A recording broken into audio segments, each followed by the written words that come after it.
नमस्कार दोस्तों, मेरा नाम है गौरव और मैं आज आपके लिए लेकर आया हूँ मोहन राकेश जी की लिखी हुई पुस्तक जिसका नाम है आषाढ़ का एक दिन। और ये मेरी दूसरी वीडियो है इस बुक के ऊपर। इसका पहला पार्ट अगर आपने नहीं देखा है तो जाकर देख सकते हैं। इस पुस्तक की जो पहली वीडियो थी उसका लिंक मैं डिस्क्रिप्शन में दे दूँगा और आई बटन में भी। तो चलिए शुरू करते हैं। मल्लिका, तुमने सुना माँ, राज्य उन्हें राज कवि का आसन देना चाहते हैं। अंबिका हाथ से गिरते हुए दूध के पात्र को किसी तरह संभाल लेती है। अंबिका, गीले वस्त्र मैंने सूखने के लिए फैला दिए है, थोड़ा सा दूध शेष है, इसमें शकरा मिला दिया है। मल्लिका, तुमने सुना नहीं माँ, राजपुरुष क्या कह रहा था। अंबिका, दूध पी लो, आशा करती हूँ कि अब यहाँ किसी और का आतिथ्य नहीं होना है। मल्लिका, आतिथ्य? मैं चाहती हूँ आज इस घर में सारे संसार का आतिथ्य कर सकूं। दूध का पात्र अंबिका के हाथ से ले लेती है। तुम्हें इस दूध से नहला दूं माँ? पात्र ऊंचा उठा लेती है। अंबिका पात्र उसके हाथ से ले लेती है। अंबिका, मैं दूध से बहुत नहा चुकी हूँ। मल्लिका, तुम कितनी निष्ठुर हो माँ, तुमने सुना नहीं, राज्य उन्हें सम्मान दे रहा है, फिर भी तुम। अंबिका, दूध पी लो और फिर से वर्षा में भीगने का मोह ना हो तो मैं तुम्हारे लिए आस्तन बिछा दूं। मैं जैसी निष्ठुर हूं, रहने दो। मल्लिका उसके गले में बाहें डाल देती है। मल्लिका, नहीं, तुम निष्ठुर नहीं हो। मैंने कब कहा तुम निष्ठुर हो? अंबिका, नहीं, तुमने नहीं कहा। दूध पी लो। मल्लिका दूध का पात्र उसके हाथ से लेकर एक घूंट में दूध पी जाती है और पात्र कोने में रख देती है। फिर अंबिका का हाथ खींचकर उसे बैठा देती है और स्वयं उसकी गोदी में लेट जाती है। मल्लिका, माँ, तुम आज सोच सकती हो आज मैं कितनी प्रसन्न हूँ। अंबिका, मेरे पास कुछ भी सोचने की शक्ति नहीं है। अंबिका, मेरे पास कुछ भी सोचने की शक्ति नहीं है, अब उठ जाने दे, मुझे बहुत काम करना है। उठने का प्रयत्न करती है। मल्लिका उसे रोके रहती है। मल्लिका, नहीं, उठो नहीं, इसी तरह बैठी रहो, राज्य उन्हें सम्मान दे रहा है। माँ, उन्हें राज कवि का आसन प्राप्त होगा, उस व्यक्ति को जिसे उसके निकट के लोगों ने आज तक समझने का प्रयत्न ही नहीं किया, जिसे घर में और घर से बाहर केवल लाछना और प्रताड़ना ही मिली है। अब तो तुम विश्वास करती हो ना माँ कि मेरी भावना निराधार नहीं है।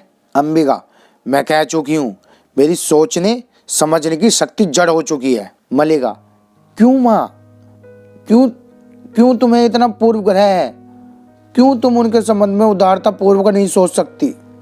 अंबिका, मेरी वो अवस्था बीत चुकी है जब यथार्थ से आंखें मूंद कर जिया जाता था। अंदर जाने लगती है।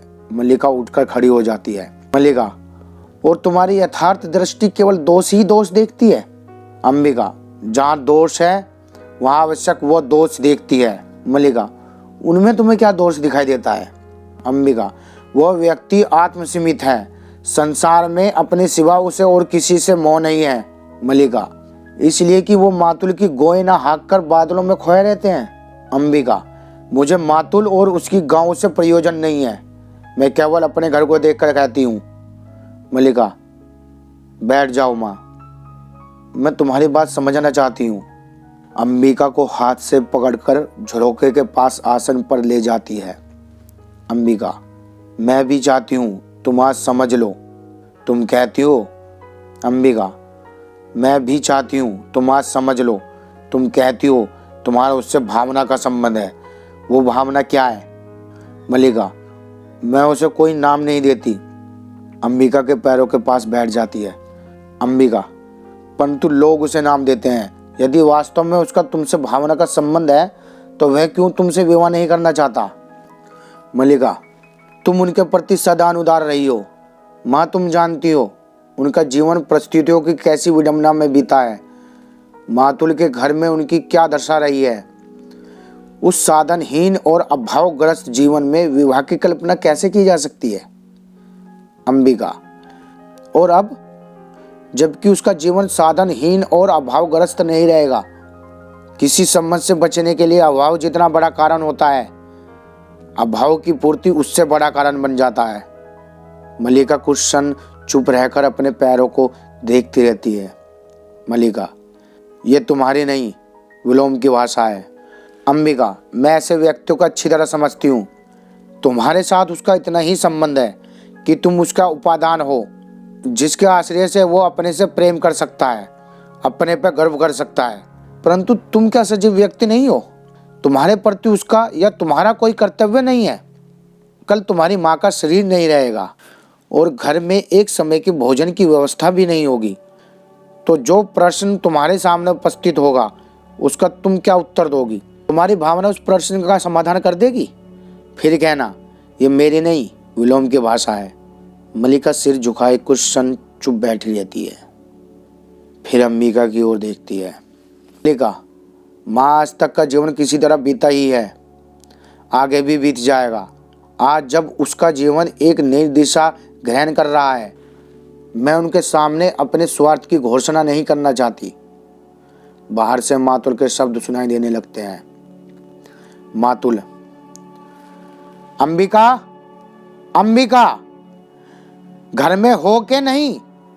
अंबिका और मलिका ड्योटनी की ओर देखती है।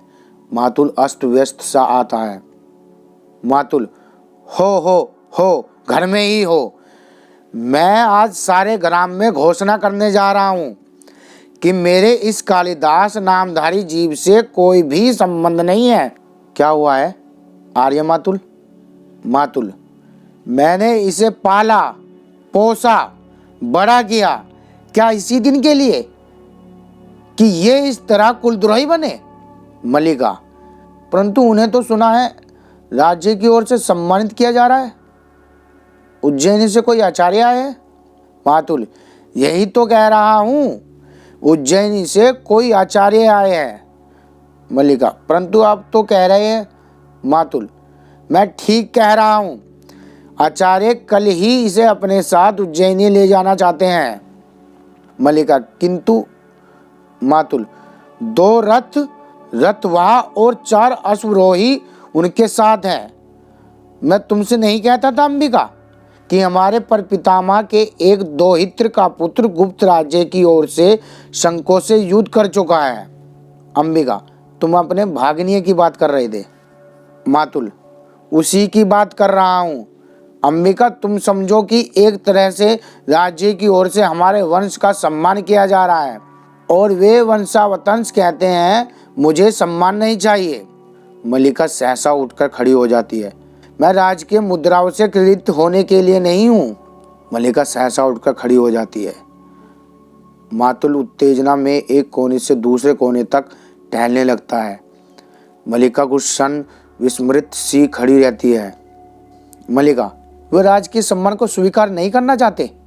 मातुल, मेरी समझ में नहीं आता कि इसमें क्रय विक्रय की क्या बात है।